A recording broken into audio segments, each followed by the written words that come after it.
बिस्मिल्लाहिर्रहमानिर्रहीम। नाज़रीन अस्सलाम वालेकुम। आप देख रहे हैं साबिर शाकिर यूट्यूब चैनल पे। आज है जनाब 5 अक्टूबर साल 2020 और दिन है आज मंडे का। कुछ इंपॉर्टेंट ख़बरें हैं, कुछ डेवलपमेंट्स हैं जी, वो आपसे शेयर करते हैं। और सूरत हाल ये है कि आने वाले चंद दिन जो है, मैंने आपको बताया भी था कि कुछ चीज़ें हो रही हैं तैयार, और कुछ सोच और कुछ फ़ैसले होने वाले हैं, और वो फ़ैसले बिलाखिर हो चुके हैं। और जनाब मामलात पहुँचे हैं पॉइंट ऑफ नो रिटर्न पे। पॉइंट ऑफ नो रिटर्न पे इसलिए कि एक हद तक जो रियासत है वो बर्दाश्त करती है, लेकिन जब मामलात हद दर्जा आगे चले जाएं तो फिर मामलात को आहनी हाथों से निपटा जाता है। फ़ैसला जो हुआ है वो मैं आपको बता देता हूँ। फ़ैसला यही है जनाब कि कुछ अर्सा पहले आपको मालूम है कि नवाज़ शरीफ साहब, मरियम बीबी और उनके साथ मौलाना फजलुर रहमान साहब, ये सब लोग को बहुत ज़्यादा एग्रेसिव हो गए और लिमिट्स जो हैं वो क्रॉस की, रेड लाइंस क्रॉस की। और अब ये बाकायदा तौर पे धमकियां दी जा रही हैं, और धमकियां ये दी जा रही हैं कि अगर नवाज़ शरीफ को कुछ कहा गया या मरियम बीबी को कुछ कहा गया तो फिर ये वज़ीर आज़म हो रहे हैं 3 बार, और 3 बार वज़ीर आज़म, उनके सीने में बहुत कुछ है, और अगर उन्होंने वो राज उगलना शुरू कर दिए तो फिर बहुत बुरा होगा और किसी को मुंह छुपाने के लिए जगह नहीं मिलेगी। ये एक बाकायदा तौर पे खुली धमकी दी। दूसरी धमकी दी कैप्टन सफदर साहब ने। उन्होंने कहा कि अगर गुजरांवाला रैली को रोकने की कोशिश की गई तो कोर कमांडर गुजरांवाला के सामने, जनाब घर के सामने, हम ये कर देंगे, हम वो कर देंगे।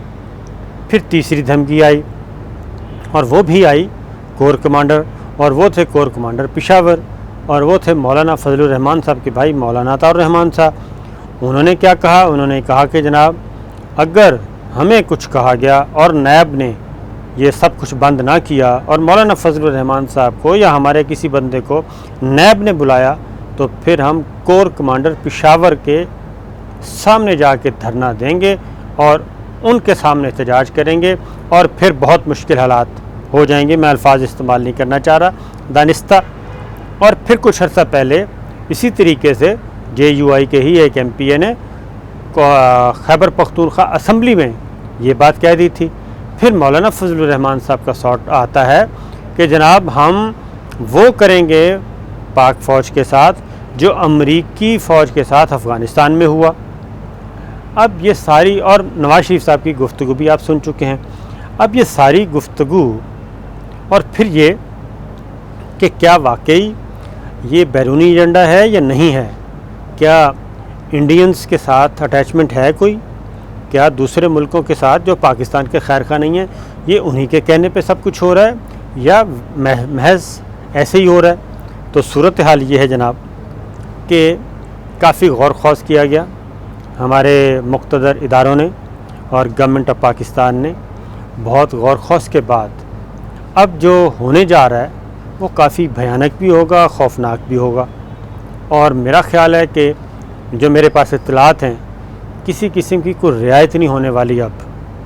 और अब जो चीज़ें काफ़ी अरसे से पेंडिंग पड़ी थीं और होल्ड पे थीं, यानी कि चीज़ें तो मौजूद थीं, इत्तलात भी मौजूद थी, सबूत भी मौजूद थे, शवाहद भी मौजूद थे, लेकिन रियासत जो है, जो मुख्तलिफ इदारे हैं, गवर्नमेंट भी, वो ज़रा थोड़ा सा उन्होंने हाथ हौला रखा हुआ था, और वो शायद ये समझ रहे थे कि इस हद तक ना जाया जाए कि मामला पॉइंट ऑफ नो रिटर्न तक चले जाएं, और ये आहिस्ता आहिस्ता समझ जाएंगे। क्योंकि जब आप पूरे मुल्क को यरगमाल बनाने की कोशिश करें तो फिर एक वक्त आता है, और अब वो वक्त आ चुका है। अब आपको मालूम है कि नवाज़ शरीफ साहब, मरियम बीबी और बाकी लोगों पे मुकदमा दर्ज हो चुका है, FIR, और ये बिल्कुल उसी तरह की FIR है जैसी अल्ताफ़ हुसैन ने जब 22 अगस्त की तकरीर की थी, और उसमें जो ललकारा था पाकिस्तान को और पाकिस्तान के इदारों को, और एक बगावत पे उकसाने की कोशिश की थी, वही कुछ अब FIR ये दर्ज हो गई है। उसमें कोई शक नहीं कि कुछ नाम ऐसे हैं जो कि नहीं होने चाहिए थे। फॉर एग्ज़ाम्पल राजा ज़फ़रुल हक साहब का नाम नहीं होना चाहिए था। इस तरीके से 3-4 और नाम नहीं होने चाहिए थे। तो सेलेक्टिव काम किया जाता तो ज़्यादा अच्छा था। और एक इसमें भी होता है कि कुछ केस ख़राब करने वाले भी होते हैं और वो एक पूरा नाम दे दिया जाता है, जनाब ये इतने लोगों पे मुकदमा दर्ज किया जाए ये। लेकिन सबूत ऐसे हैं कि बाकायदा तौर पे नुकसान पहुंचाया गया। मैं 1-2 आपको मिसालें देता हूं जो सबूत मौजूद हैं उनकी। नंबर 1 हमारे हाई कमिश्नर हैं जनाब थे इंडिया में बासित साहब। फिर हमारी साबिक तर्जुमान थी तस्नीम असलम, और उसके बाद कुछ और ऑफिसर्स भी वो मौजूद हैं। और फिर जिस तरीके से नरेंद्र मोदी पाकिस्तान आया था वो भी सारी चीज़ें पहले से मौजूद थी, लेकिन उनको कुछ कहा नहीं जा रहा था और ज़रा नरमी का रवैया था। अब चूँकि अब एक नया स्क्रिप्ट आ गया है और नया स्क्रिप्ट ये आया है कि जो मालूम हुआ है वो ये है कि 5 साल जो वज़ीर आज़म रहे नवाज़ शरीफ साहब, इन्होंने किया क्या इस दौरान।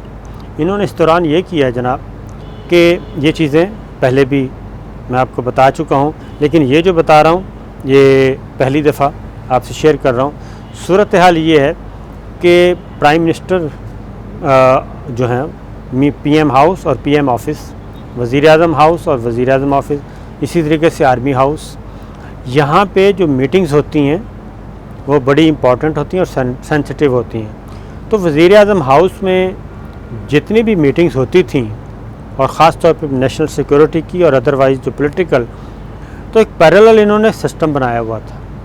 वो ये था कि वो सारी की सारी रिकॉर्डिंग हो रही होती थी और रिकॉर्डिंग सुन भी रहे होते थे, अंदर क्या गुफ्तगू हो रही है वो सुन भी रहे होते थे, रिकॉर्ड भी कर रहे होते थे। अब जब आप बात करेंगे अफ़गानिस्तान की, तो अफ़गानिस्तान के अंदर जो जो करैक्टर थे वो सारे ज़ेर बहस आएंगे।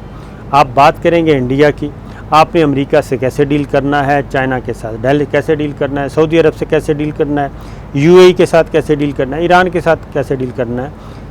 ये बहुत सारे ओपन डिस्कशन होती है, एक स्ट्रेटजी बनाई जाती है, हिकमत अमली बनाई जाती है, एक पॉलिसी वज़ा की जाती है। वज़ीर आज़म, आर्मी चीफ़, DGISI, वज़ीर दाखिला, वज़ीर ख़ारजा, DGMO, बाज़ DGMI ये होते हैं, DGI भी ये होते हैं, ये आके ब्रीफ़ करते हैं। और अगर मिलिट्री ऑपरेशन से मुतालिक चीज़ें हैं तो DGMO आके ब्रीफ़ करता है। अभी भी हम जब भी जाते हैं तो जब भी नेशनल सिक्योरिटी की मीटिंग होती है तो DGMO पहुँचे होते हैं वहाँ पे, वो ब्रीफ़ कर रहे होते हैं। ये सारे बंद कमरे के इजलास होते हैं, ऑफ द रिकॉर्ड होते हैं और यही हलफ होता है। तो इन्होंने क्या किया है, इन्होंने वो सारी चीज़ें रिकॉर्ड करके अब पहुंचाई हुई हैं UK में, और अब ये धमकियां दे रहे हैं, धमकी यही दे रहे हैं कि हमारे पास बहुत कुछ है। अब भाई उन चीज़ों को ये, मेरा तो ख्याल है कि ये मंजर आम पे ला चुके हैं और साथ साथ वो करते रहे हैं। डॉन लीक्स भी आई थी और अब मज़ीद ये कोई ना कोई किताब लिख देंगे या किसी को इंटरव्यू दे देंगे। तो ये सारी चीज़ें जो फ़ैसला हुआ है इन सब के बाद, वो फ़ैसला ये हुआ कि माइनस+ देख लिया जाए और क्या इसी तरीके से हमने ब्लैकमेल होते रहना है इन लोगों के हाथों, उन लोगों के हाथों जिनको सज़ा हो चुकी है, और जो दोबारा ये कह रहे हैं कि जनाब अगर हमें हाथ लगाया तो हम कोर कमांडर गुजरांवाला को, कोर कमांडर पेशावर को, फ़लाँ ऑफिस को हम और खैबर पख्तूनख्वा असम्बली को खुद कुछ धमाके से उड़ा देंगे, धमाका कर देंगे। तो जब ये बातें हैं तो ये एक अहम तरीन फ़ैसला हो चुका है और फ़ैसला ये हुआ है कि जनाब अब आप ज़रा सिरात मुस्तकीम पे चलें और ये सारी चीज़ों को एक साइड पे रखें और अब आहनी हाथों से निपटा जाए। और अब उसमें ये होगा कि पूरी फ़ोर्स के साथ, जो ख़बर ये है कि पूरी फ़ोर्स के साथ डट कर मुकाबला किया जाएगा। उसकी रीज़न ये है कि जो चीज़ें, बहुत सारी चीज़ें इंडियन मीडिया से कहलवाई जा रही हैं और इंडियन मीडिया सोशल मीडिया से कहलवाई जा रही हैं, उनको कौन फीड कर रहा है और उनको वही फीड कर रहे हैं जिनके इस वक्त मामलात फंसे हुए हैं। तो ये सारी चीज़ें जनाब मौजूद हैं। तो लिहाजा आने वाले दिन जो हैं वो काफ़ी सख्त होने जा रहे हैं, सख्त फ़ैसले लिए जा रहे हैं और जो भी होगा उसको कानून के सामने झुकना पड़ेगा। और अब आगे मुस्लिम लीग नवाज़ क्या किसी सियासी जमात को फ़ैसला करने की काम करने की इजाज़त बिल्कुल है जनाब, लेकिन अब मुस्लिम लीग नवाज़ को भी कानून के दायरे में लाया जाएगा और election commission of Pakistan political parties act को भी का भी जायज़ा लिया जा रहा है। FIR दर्ज हो चुकी है, पॉलिटिकल पार्टीज़ एक्ट के मुताबिक डील किया जाएगा, इलेक्शन कमीशन ऑफ पाकिस्तान हरकत में आएगा और अब ये शिकंजा जो है वो ज़रा टाइट किया जाएगा। और अब जो पहले से कोई रियायतें मिलती रही हैं वो रियायतें ख़त्म।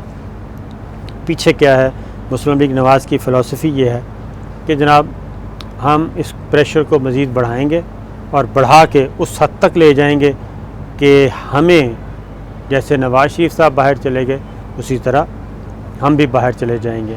यहाँ पे बात हो गई जनाब। अब जो अगली बात है वो है जनाब PDM अपोजिशन का इत्तेहाद।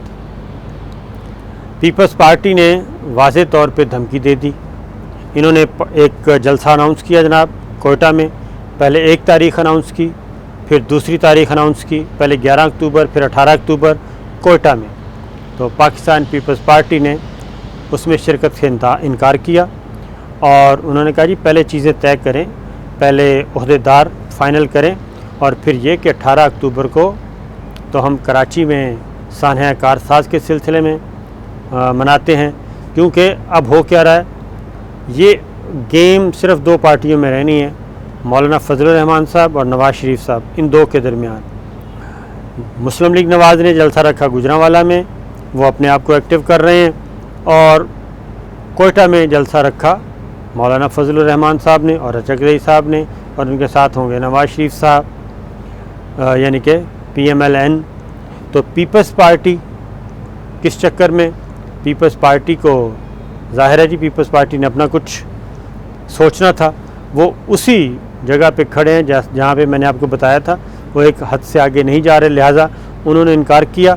और फिर उसके बाद बंद कमरे में ज़रा मिन्नत अल्लाह प्रोग्राम हुआ और अब पीपल्स पार्टी की ख्वाहिश पूरी की गई और 18 अक्टूबर को कराची में जलसा होगा।